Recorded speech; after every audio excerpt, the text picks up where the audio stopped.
We would like to send out a special thanks to the fun and challenging Best Fiends, the infamously impossible-to-put-down puzzle game.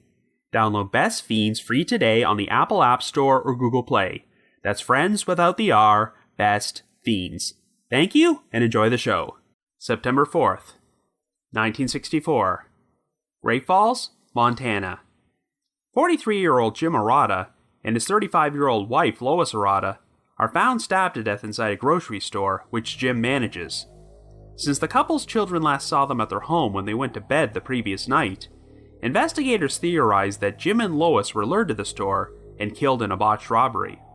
Over 37 years later, a former store employee named Alan Reavley is charged with the murders, but he winds up being acquitted when he goes on trial, so the actual truth about who killed the Arrottas is left up for debate. After that, the trail went cold.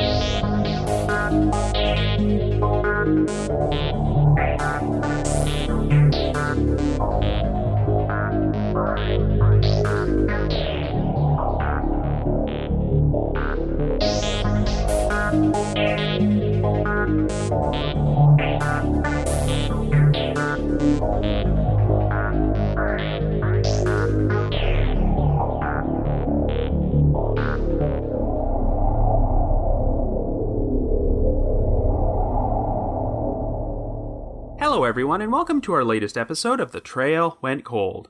I'm your host Robin Warder, and today we're going to be exploring an older case involving the brutal deaths of a married couple, the 1964 murders of Jim and Lois Arrotta. This case was originally suggested to me about 2 years ago by a listener named Melanie, and while I had never heard of it before, it features a number of twists and turns.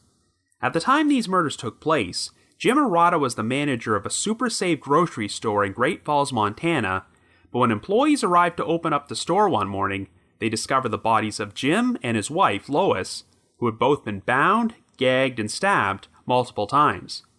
And what was particularly tragic is that the Arrottas left behind 7 children.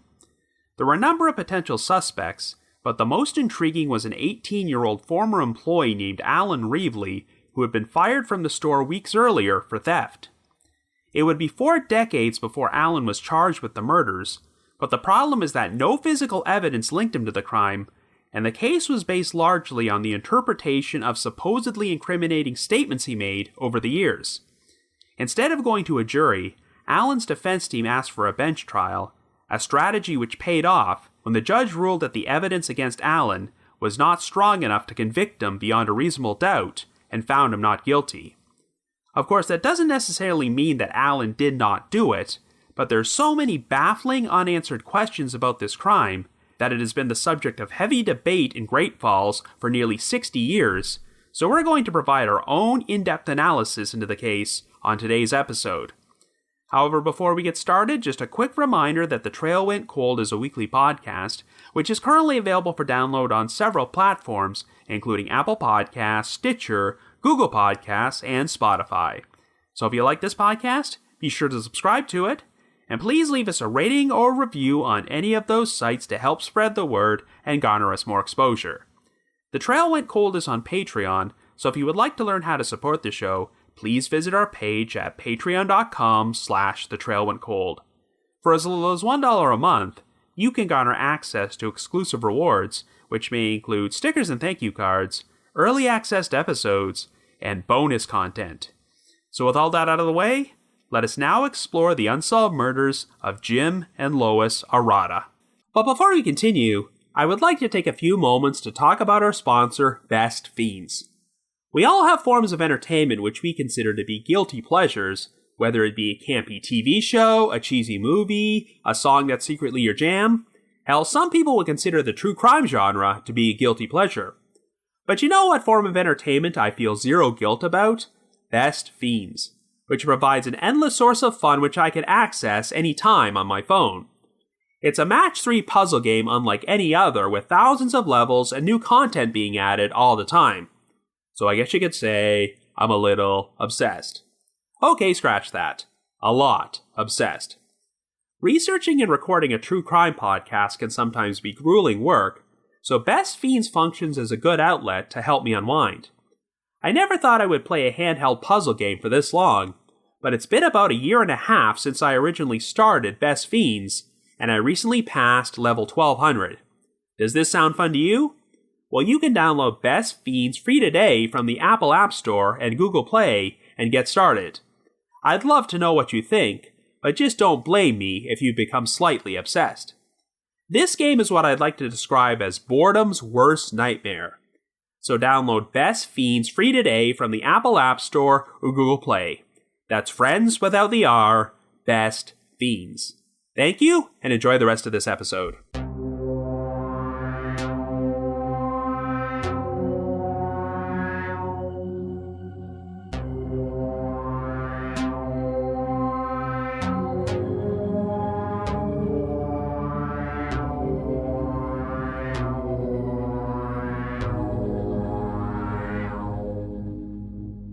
Our story begins in Great Falls, Montana in 1964. Our central figures are 43-year-old Jim Arrotta and his 35-year-old wife Lois Arrotta, who have been married for 12 years and have 4 sons and 3 daughters. 12-year-old Terry, 10-year-old John, 8-year-old Mike, 6-year-old Tony, 5-year-old Danny, 3-year-old Randy, and 10-month-old Margaret. Lois is Jim's third wife, as he also has 2 other children from his first marriage, which ended in 1950. He would soon get remarried, but tragically lost his second wife to an illness only 1 year later. Jim is a World War II veteran who served in the Marine Corps, but for the past 2 years, he has been the manager of the East Side Super Save grocery store. At around 7:45 a.m. on the morning of Friday, September the 4th, the Super Save's assistant manager arrived at the store to open for business, and 2 of the first people to enter were a beer salesman named John Krupar and the produce manager, Clarence Anderson. When Krupar walked to the back of the store, he was shocked to discover Lois Arrotta's body on the floor near the produce section. A clothesline had been taken from a store display and used to bind Lois's arms and tie her feet to a rear door. She was also gagged with a string that was torn from a cloth apron the employees usually wore. Lois had been stabbed 13 times, and the murder weapon, a long-bladed trimming knife from the produce section, was lying next to her body in a pool of blood. It wasn't long before Clarence Anderson entered a storage room located about 25 feet away from Lois's body, and after flicking on the lights, he discovered Jim Arrotta on the floor. Jim's feet and his right arm were bound with clothesline, and he'd also been gagged with string from an apron before he was stabbed 9 times in the back. Shards of broken Pepsi bottles were found at the scene, which had been used to strike both Jim and Lois in the head. The only thing which appeared to have been stolen from the store was $32 in cash from the register at a courtesy counter, which was ordinarily used to collect fees for hunting and fishing licenses. The coroner would later determine that the Arrottas were likely killed sometime after midnight, but the crime left everyone completely baffled, particularly since Jim and Lois had last been seen at their house the previous night. Around the same time the bodies were discovered, their 7 children woke up and were surprised to see that their parents were not home. The family car, a 1959 Plymouth station wagon, was also gone, so the oldest daughter, Terry, had to take the reins and help get everyone ready for school. Later that day, they received the horrifying news about what happened to their parents. The children had gone to bed at 9 p.m. on the evening of September the 3rd and said that their parents were still home at that time and everything seemed normal. For the most part, they did not report seeing or hearing anything unusual during the night, though Terry recounted one strange experience. She remembered being momentarily awakened at around 1 a.m. and seeing the shadowy outline of a man briefly step into her bedroom before closing the door. Terry fell back asleep, and while she claimed she did not see this man's face, she said he appeared to be over 6 feet tall and had short blonde hair. Indeed, it was soon discovered that a valuable coin collection Jim owned, worth around $1,500, was now missing from his bedroom, lending credence to the idea that an intruder had been inside the residence. The Arrotta station wagon would be discovered in an alley located a block and a half away from their house, and a pair of blood-stained elkskin gloves, which had been stolen from the store, were found in a nearby dumpster. A witness would report having seen the station wagon running outside the Arrotta residence at around midnight with its lights on, and even though Jim and Lois were found wearing street clothes, their bed showed signs of having been slept in. This caused investigators to theorize that sometime after the children went to bed, someone contacted Jim and convinced him to drive to the Super Save store, and for reasons unknown, Jim took Lois with him. After they arrived, Jim and Lois were attacked, and since a trail of blood was found on the floor near the store's safe inside the office, the perpetrator may have been planning to force Jim to open it, which is why one of his arms was untied. The problem was that 2 weeks earlier, the safe had been fitted with a time lock which automatically kept it sealed overnight, meaning that Jim would not have been able to open it no matter what. The killer may have reacted to this by stabbing the Arrottas in a fit of rage before taking their car to drive back to their residence and steal the coin collection. This theory was supported by the fact that Terry found her father's set of house, car, and store keys on the kitchen counter that morning, which could have been left there by the killer. 12 days after the murders, 10 of the 12 coin books from Jim's missing collection were found in the Missouri River near the Black Eagle Dam, but they were all empty, and the coins themselves were never recovered. The crime proved so traumatic for the Arrotta children that they all moved away and went to live with their maternal grandparents in Oregon. Unfortunately, the police's investigation of the crime scene was very rushed, as the Super Safe's owners exerted pressure to have the store reopened for business as quickly as possible. As a result, the Super Safe opened up again at noon that day, only 4 hours after the bodies were originally discovered. The cleanup was done so hastily that smears of blood continued to be found throughout the store during the ensuing days, and Jim's blood-soaked wallet would be discovered in a pile of lettuce. The wallet was empty, but it was believed that he was only carrying $5 in cash on him at the time.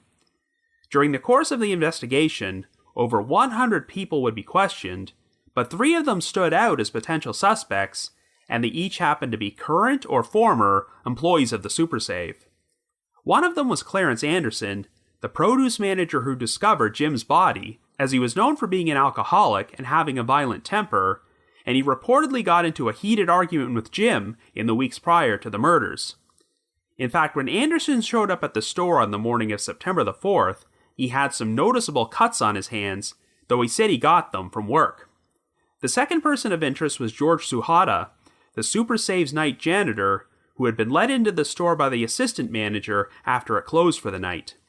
Suhata told police that he had left earlier than usual because he heard noises which gave him the quote-unquote heebie-jeebies, but he failed to provide a verifiable alibi which could account for his whereabouts after 12:50 a.m. However, the most intriguing person of interest was 18-year-old Alan Reavley, a recent high school graduate who had worked as a box boy at the Super Save for 2 years, but wound up being fired by Jim 19 days before the murder. According to the assistant manager, Alan had a habit of stealing money from the cash drawers and was believed to have pocketed over $1,100 before he was caught. The last time Alan was seen at the store before the murders was when he stopped by to pick up his paycheck, and the other employees noticed that he seemed to be keeping a close eye on the office and asking about the money being kept there. Alan likely would have known that the store usually had larger amounts of money inside the safe on Thursday and Friday nights, but he did not know about the safe's time lock, as Jim did not have it installed until after Alan was fired. Since the store's employees immediately provided the police with Alan Reavley's name, they went to his house to question him only hours after the bodies were discovered. At the time, Alan was living with his parents, Ray and Barbara Reavley, and his younger sister, Susan. When police arrived, Barbara answered the door and told police that Alan was at work with his father. That very same morning, Barbara had washed the clothes Alan wore the previous night, and they were hanging out to dry on a clothesline, so police took them into evidence. Barbara provided an alibi for her son, claiming that the whole family played Monopoly together until around 10:30 p.m. before they all went to bed. Barbara then woke up Alan for work at 6:15 a.m. the following morning. Alan slept in the basement, while his sister Susan slept in a room across the hall, and she would later say that if Alan had gone up the stairs and left the house at any point during the night, she would have heard him. Nevertheless, police kept their focus on Alan, who was going through some personal drama with his girlfriend, Mary Klesch. Alan often fought with his parents about his relationship with Mary, as she had a habit of calling the house as many as 20 times per day, and they did not approve of her. In fact, things got so heated that Ray and Barbara placed Alan in a psychiatric ward in order to calm everyone down, and he would be released only 1 week before the murders. Ray apparently demanded that Alan break up with Mary, but she told Alan that she believed she was pregnant.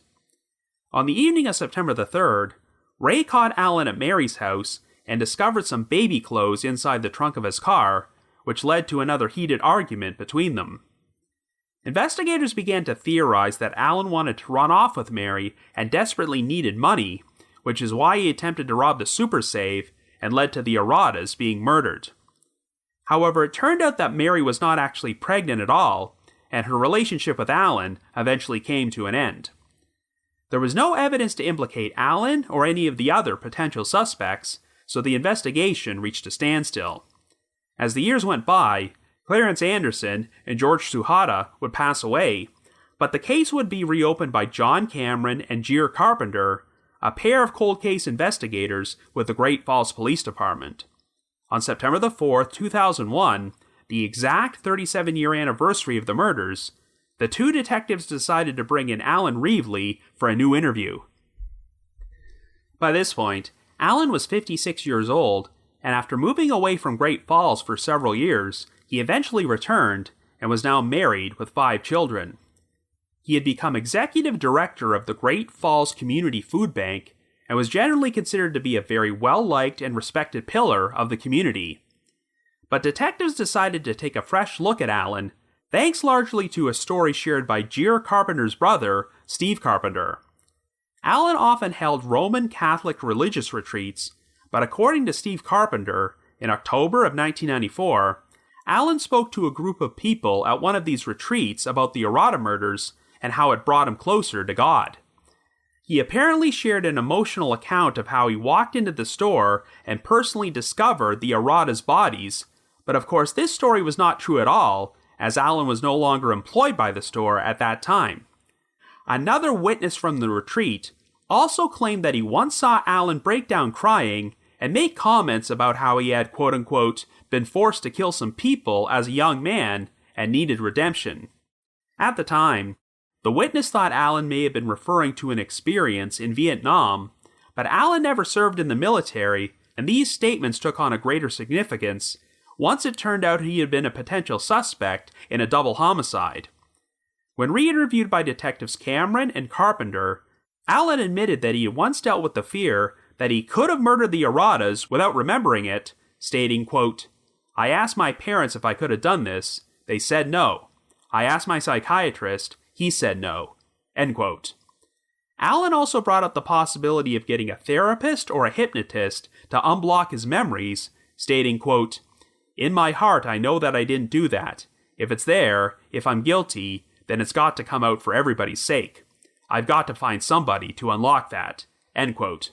When Detective Cameron asked Alan how he felt about the possibility of the crime being solved, he replied, quote, "That's fine. I mean, I don't have a problem with that. I'd like to see it solved too. I'm not looking forward to going to jail because I did this, but I know I didn't, but I would like to see this solved." End quote. Well, the day after the interview, Alan met up at a local motel with his former girlfriend, Mary Klesch, who was now going by the name Mary Jane Fors. However, Alan was unaware that the police had wired Mary with a secret microphone inside her purse to record their conversation. They wanted Mary to bring up the Arrotta murders and hoped that Alan might be recorded making a confession to the crime. At one point, Mary said that the police told her that they knew she was Alan's accomplice in the murders, but she assured him that if he admitted the crime to her, she wouldn't tell anyone. Alan responded by stating, quote, "I don't think they have any evidence, any proof, and I didn't do it." End quote. Well, on March the 15th, 2002, Alan was finally arrested and charged with 2 counts of first-degree murder. The arrest took place when police burst into an art auction where Alan was working as a spotter, and in an astounding coincidence, Jim Arrotta's younger brother, Bob Arrotta, who lived nearly 200 miles away in the town of Bozeman, had decided to travel to Great Falls to attend this art auction. Bob was there only a few hours before Alan's arrest took place, completely unaware he had been sharing the same room with his brother's alleged killer. But since this was a high-profile social event, and Alan was still a revered figure in the community, there was a lot of backlash against how the arrest was handled. However, the public's perception of Alan would change a few weeks later when he was charged with 96 additional counts of theft, 19 of which were felonies, and 77 of which were misdemeanors. As you recall, Alan had been fired from the Super Save in 1964 for stealing money from them, and throughout his lifetime, it turned out he was fired from no less than 6 jobs, one of where he was the director of a charity organization for theft. At the time of his arrest, Alan was executive director of the Great Falls Community Food Bank, but evidence was uncovered to show that he had taken dozens of donation checks to a credit union where he had a personal account, even though the food bank had a business account at another bank.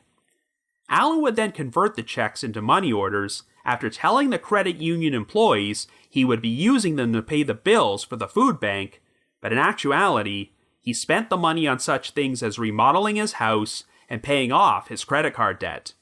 In total, it was estimated that he had embezzled over $100,000. In March of 2003, after agreeing to a plea deal, Alan pled guilty to 5 counts of felony theft.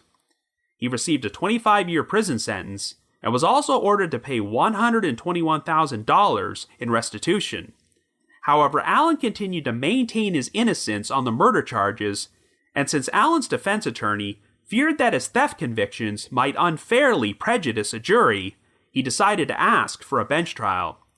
This meant that District Judge Thomas McKittrick would be responsible for delivering the verdict, and the Cascade County Attorney's Office decided to reduce the charges from first-degree murder to second-degree murder. However, the trial would be delayed for a year after Alan's defense team filed a motion to suppress the supposedly incriminating statements he had made at the religious retreat. They argued that since a priest had been present when Alan made those statements, they should have been protected by religious confidentiality statutes. Judge McKittrick denied this motion, but he did rule some other pieces of evidence to be inadmissible, including the secretly recorded conversation between Alan and Mary Klesch, as McKittrick believed it had been obtained improperly. The judge also disallowed some of Alan's statements from his police interview because detectives did not read him his Miranda rights until after these statements took place. The Cascade County Attorney's Office appealed this to the Montana Supreme Court, and they overruled Judge McKittrick's decision, so Alan's statements and the recorded conversation would be allowed into evidence when the trial finally began in February of 2004. Most of the Arrotta children would attend the trial, though tragically, the oldest son, John, had been killed in a car accident in 1982 at the age of 27. When she took the witness stand, Terry recounted her story about seeing the shadowy outline of a man closing her bedroom door on the night of the murders, but even though she still maintained that she did not see the man's face, she now added a surprising detail. According to Terry, the police had sent her a younger photograph of Alan from his time on the high school football team, and after looking at his build and blonde hair, she was now convinced that Alan was the same man she saw in her bedroom. This statement took both the defense and the prosecution by complete surprise, so much so that the defense attempted to ask for a mistrial, though this request was denied. The prosecution faced a major uphill battle, especially after the defense called upon 2 forensic scientists from the crime lab who testified that there was no physical evidence linking Alan to the murders. Since no one was thinking about DNA back in 1964, a lot of the items from the crime scene were collected by officers who weren't wearing gloves, and some of the most important pieces of evidence, such as the knife, the bloody gloves, and the Arrotta's clothing, were stored on top of each other, causing them to be contaminated. Other key pieces of evidence, such as Alan's clothes, the bloody aprons, and Jim's blood-stained wallet, were no longer available. The 2 least contaminated pieces of evidence did contain a mixture of DNA, but it did not match Alan, and while Alan had type O blood, no blood matching that type was found at the store.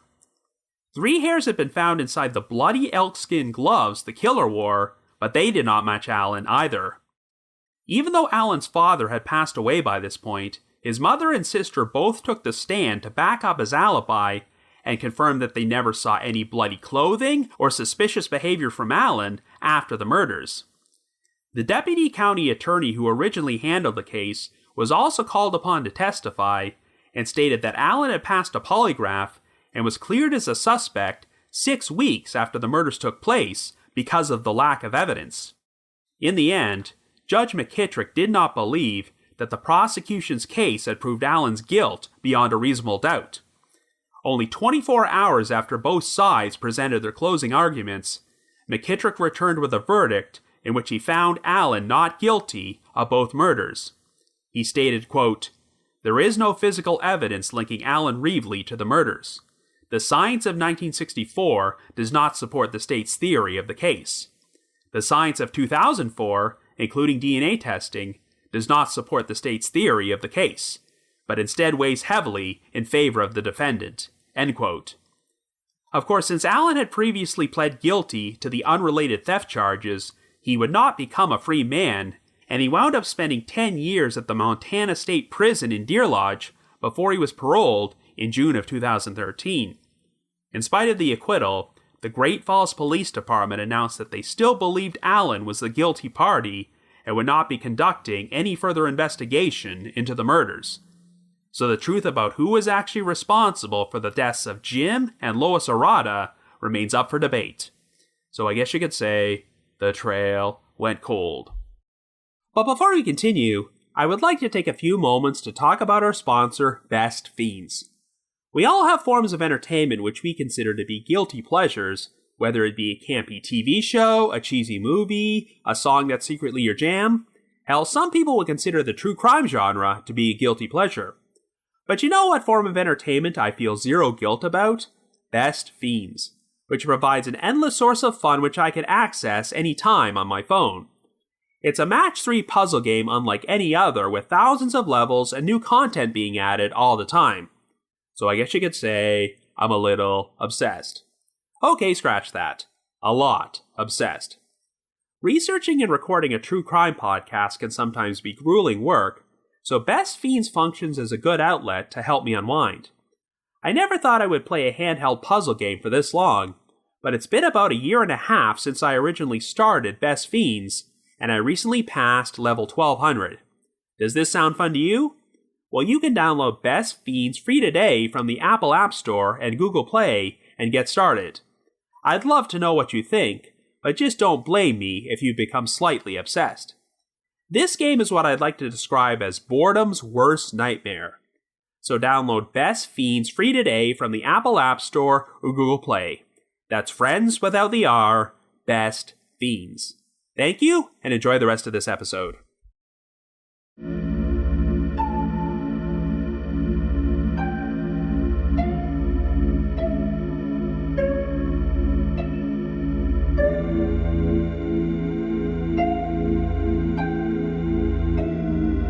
So this is definitely not the first case I've covered on The Trail Went Cold, in which someone was charged with a crime and went on trial, but wound up being acquitted. In some of these cases, it was clear that they charged the wrong person, but in others, you got the sense that a guilty person wound up getting away with it. However, this one is particularly unique, since the trial took place nearly 40 years after the crime originally occurred, and barring any rock-solid evidence such as DNA, it's really hard to get a conviction under those circumstances. As far as the authorities in Cascade County are concerned, this case is officially closed, as they still believe that Alan Reavley committed these murders, and there's nothing else they can do because of double jeopardy. And even if someone else was the guilty party, chances are they might be dead after all these years. Of course, as we've seen during the past few years, a lot of older cold cases have been solved through DNA and genetic genealogy, and this even allows investigators to conclusively link evidence to suspects who are currently deceased. However, in this particular case, most of the physical evidence was contaminated so badly that not even genetic genealogy is a surefire option. It's quite fascinating to go back and look at the original coverage in the local newspaper, the Great Falls Tribune, after Alan Reavley was arrested. At first, a lot of residents were coming out of the woodwork to voice their support for Alan, describing him as this kind, gentle man who was an absolute pillar of the community and could not possibly have been capable of committing a brutal double murder. But public sentiment against Alan drastically changed a few weeks later once it was discovered that he was embezzling money from the local food bank and was a compulsive thief who had been fired from nearly every single job he ever worked for stealing. Given the circumstances, I definitely believe that Alan's defense team made a wise choice by selecting a bench trial instead of a jury trial, as they believed the publicity surrounding Alan's felony theft convictions could have unfairly influenced the jury's verdict. It is a big risk to ask for a bench trial and allow a judge to render the verdict, because if you're found guilty, that makes it a lot more difficult to overturn the conviction. But if the prosecution's case is a genuinely weak one, you can usually be assured that a judge will be objective and let the evidence decide the verdict, not their personal feelings. As another example, I released an episode a few years ago about the 2001 disappearance of Michelle Harris, whose husband, Cal Harris, was convicted of her murder, even though her body was never found, and there was very little evidence that an actual crime had even taken place. It was not until Cal's fourth trial that his defense team asked for a bench trial, as they apparently felt that the previous juries had convicted Cal because he came across as a very unlikable person. And the strategy paid off, because the trial judge did not believe the evidence proved Cal's guilt beyond a reasonable doubt and found him not guilty. I do have to commend District Judge Thomas McKittrick for rendering an objective not guilty verdict for Alan Reavley, even though it was fairly obvious he disliked Alan on a personal level. McKittrick was on the bench when Alan pled guilty to the felony theft charges and read him the Riot Act when he sentenced him to 25 years in prison, believing that he deserved a severe punishment for doing something as immoral as embezzling money from a food bank. But when Alan went on trial for murder, McKittrick put his personal feelings aside and acquitted him, and I definitely believe he made the right call. That doesn't necessarily mean that Alan is innocent, but the case against him was incredibly weak, and there was definitely a lot of reasonable doubt. There was no physical evidence linking Alan to the crime, and all the prosecution really had on him were some supposedly incriminating statements he made, which could easily be misinterpreted. Obviously, Alan's compulsive history of stealing showed that he had some serious issues, but that does not prove he was a murderer. Now, I will acknowledge that despite the lack of hard evidence, Alan being the killer of Jim and Lois Arrotta would seem like the most logical theory on the surface. Jim had fired Alan from his job at the store for theft only a few weeks before the crime took place, and the time lock was installed on the safe a short time later, meaning that Alan would not have known this if he attempted a robbery. It's been theorized that the reason Jim and Lois had Pepsi bottles smashed across their heads and were stabbed so many times was because the killer went into a violent rage once they realized the safe could not be opened under any circumstances. It seems very likely that the perpetrator knew the layout of the super safe and may have been a current or former employee. The items used in the commission of this crime, such as the clothesline, the apron strings, and the knife, all originated from inside the store and would not have been that easy for an outsider to find. All that being said, any theory which involves Alan committing these murders is going to have some sizable holes, which the prosecution were unable to plug at his trial. The biggest unanswered question in this case, which has never been satisfactorily explained, is how the Arrottas wound up at the super save, since it would have required them to leave their children home alone in the middle of the night. We definitely know that the killer entered the residence at some point, but did they wake up Jim and Lois and force them to drive to the store against their will? Or did the killer go to the house after the murders took place? Well, the theory that investigators have always believed is that Jim and Lois were lured to the store and drove there themselves in their own station wagon, and after they were killed, the perpetrator subsequently drove the car back to their neighborhood and parked it in a nearby alley. They then entered the Arrotta residence and stole the coin collection and disposed of the bloody elk skin gloves in a dumpster across the street. I have to admit that when I first started reading the details of this case, I initially suspected that an intruder broke into the residence first and stole the coin collection before they forced Jim and Lois to drive them to the grocery store so they could rob the safe. However, I think it would have been difficult to pull off an abduction like that in a house containing 7 sleeping children without any of them hearing anything. One piece of evidence which seems to point to the Arrottas driving to the store of their own volition is that Lois was found with a handkerchief around her neck, as I'm not sure the perpetrator would have allowed her to take the time to do that if they were being forced to leave against their will. Since Jim's store, house, and car keys were found on the kitchen counter the following morning, the killer likely took them from him and may have used the keys to enter the residence, which would explain why there were no signs of forced entry. But of course, this still doesn't explain how the Arrottas were lured to the store to begin with. It doesn't sound like any of the children reported hearing the sound of the phone ringing in the middle of the night, and being that this was 1964, I'm not sure if phone records were checked to see if any calls were made to the residence. I could definitely see someone phoning up Jim and telling him there was a problem at the store, such as a robbery or something, but what I don't understand is why Jim would have brought Lois with him. Since the oldest daughter Terry was 12, it sounds like she was entrusted to watch over the other children when their parents were gone, but even if they didn't want to wake Terry up, it's surprising that they wouldn't have at least left a note in case one of the children woke up. While it seems risky for the killer to have driven back to the residence, you can understand why they would do this, as their total take from both the store and Jim's wallet was only $37. They probably wanted the coin collection in order to make some sort of profit, but how would they have known about it to begin with? Investigators theorize that when Jim was unable to open the safe, he may have told the killer about his coin collection and where he kept it, in hopes that it would compel them to spare his life, though this obviously didn't work. I'd be willing to bet that the killer may not have been expecting Lois to show up at the store and was completely thrown off by her presence, and learning that the safe could not be opened then threw him completely over the edge. It has been theorized that multiple people could have been involved in this crime, but I think the fact that Lois's feet were tied to the rear door suggests a lone perpetrator, as they may have wanted to keep her subdued while they took Jim to the safe.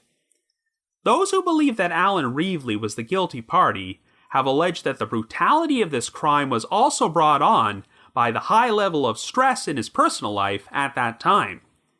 He was fired from the store only a few weeks earlier, he had recently learned that his girlfriend, Mary Klesch, was pregnant, and he had such a heated disagreement with his parents over his relationship with Mary that they sent him to a psychiatric ward for a few days. It's not implausible that Alan may have felt compelled to orchestrate a robbery from the super save so that he would have had enough money to skip town with Mary. It's interesting how it turned out that Mary was not actually pregnant at all, though it's unclear if this was just an honest mistake or if she intentionally lied to him.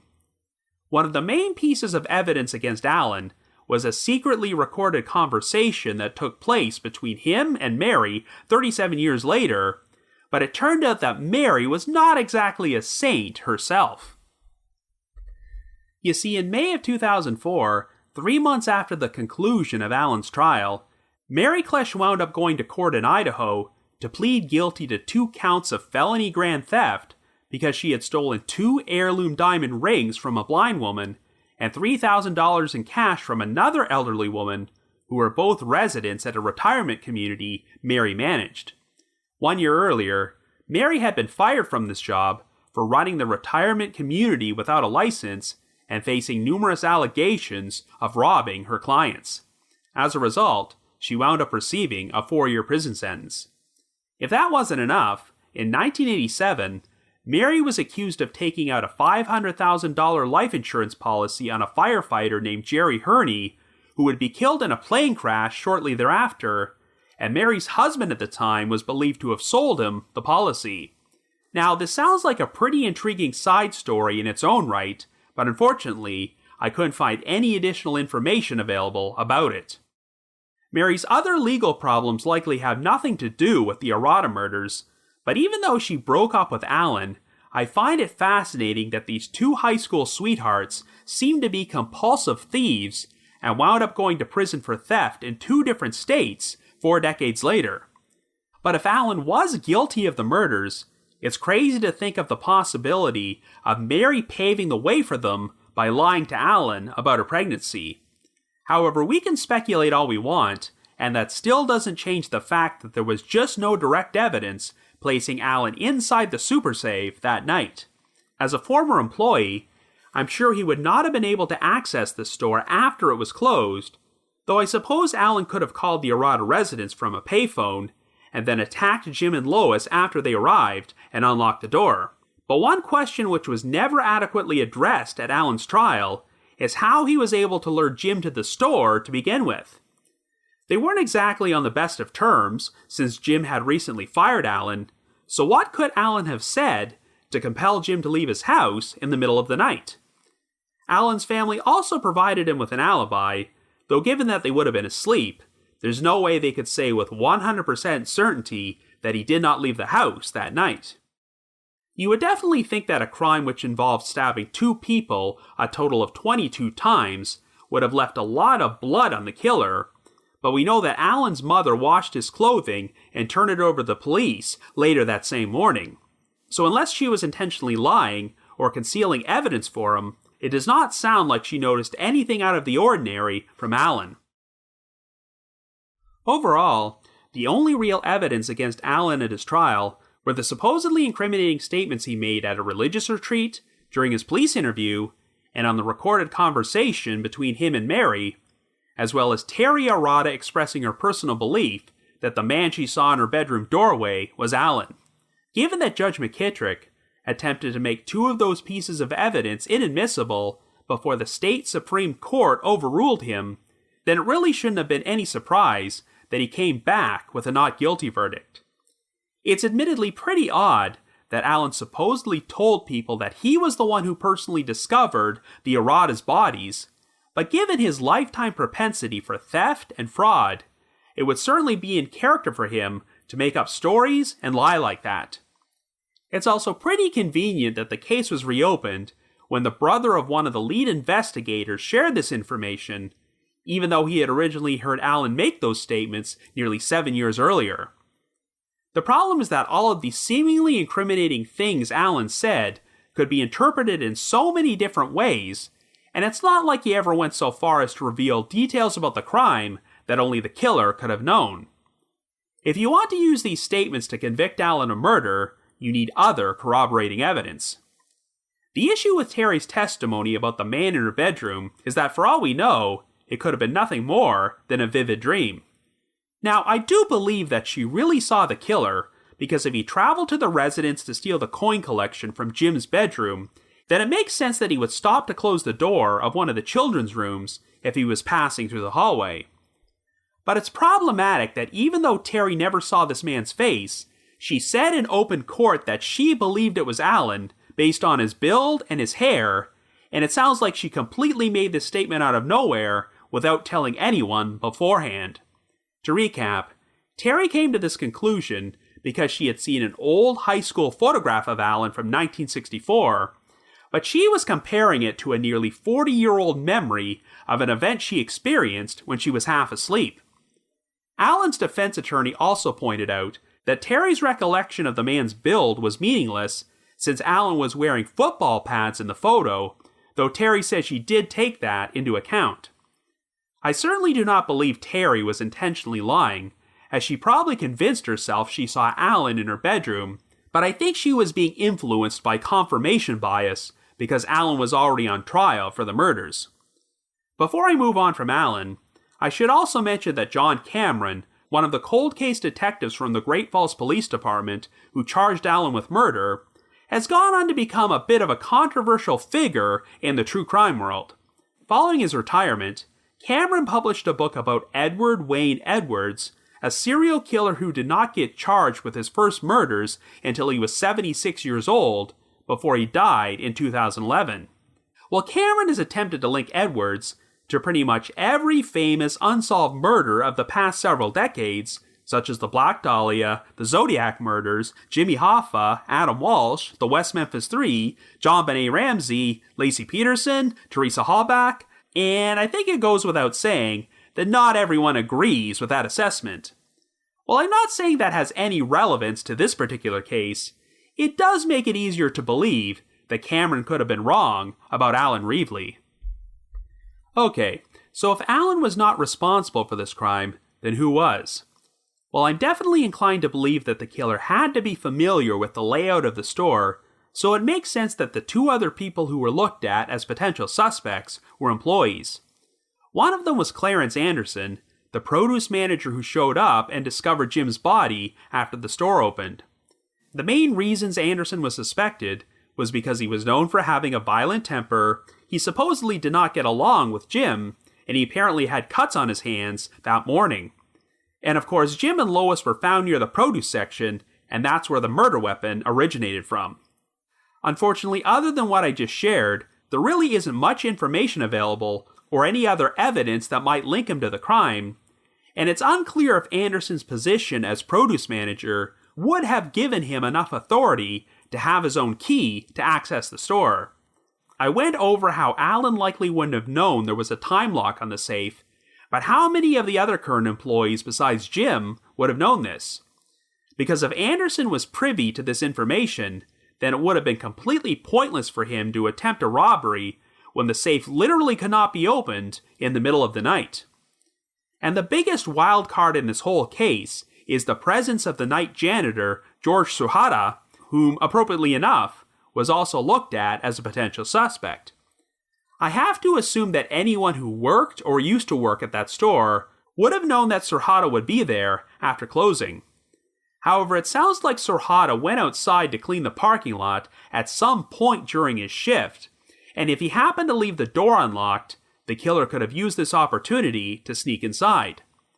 This intruder might have also caused the strange noises Suhata claimed he heard, which frightened him and compelled him to leave the store early. But the problem is that we don't have a good handle on the exact timeline of when these events took place. I am confused by the wording and the sources, which state that Suhata came under suspicion because he did not have a verifiable alibi after 12:50 a.m. So does this mean that Suhata said he left the store at 12:50?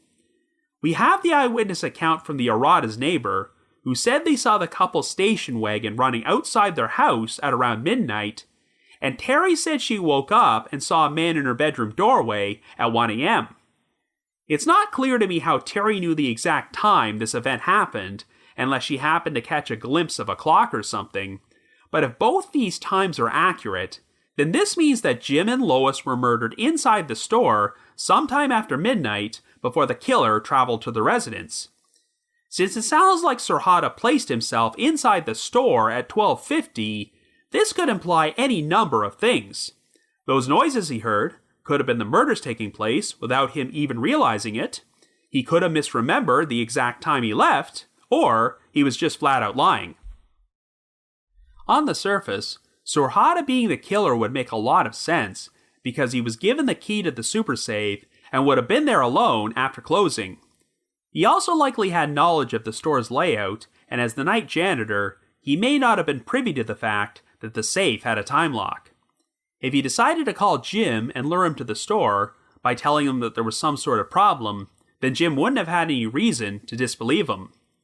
But in spite of potential issues with his alibi, it does not sound like there was any direct evidence that Suhata committed these murders. It's also worth mentioning that Suhata appeared to be shorter than the man Terry saw in her bedroom, and he had black hair instead of blonde, which might be the main reason he was not pursued more vigorously as a suspect. Once again, the issue with linking Suhata, Anderson, or any other potential suspects to this crime is that the forensic evidence was mishandled and improperly stored, so it doesn't sound like there's much in the way of viable DNA which could conclusively identify the perpetrator. For all we know, there may have been physical evidence which implicated Alan Reavley, but it was destroyed or no longer exists. Unfortunately, barring a confession, I'm not sure it would be possible to solve this crime after all these years, and the investigation was officially closed after Alan was acquitted. I don't completely discount the possibility that Alan was the killer, but there just wasn't the evidence to prove it beyond a reasonable doubt, and there are too many missing pieces of the puzzle to figure out with any certainty what might have happened. But if you happen to have any information about the murders of Jim and Lois Arrotta, please contact the appropriate authorities.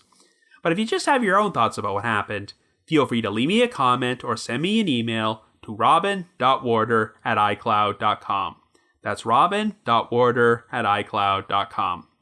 Now the reminder that The Trail Went Cold is on Patreon, so please visit patreon.com/thetrailwentcold to learn how you can support our podcast and become eligible for some pretty neat rewards. We produced a bunch of exclusive bonus episodes for our patrons in tiers 2 and 3, and this past month, I released an episode which covered 2 cases from Unsolved Mysteries involving young women who were supposedly afflicted with amnesia after surviving a violent attack.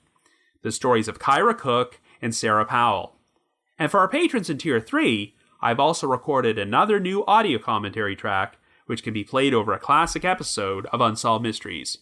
I'd also like to give a shout out to our most recent listeners who have signed up with us on Patreon this week, and they are Anya, Liz B, Nora, Jordan D, Mariah A, Sarah M, Lucy L, Gabia V, and Morwin.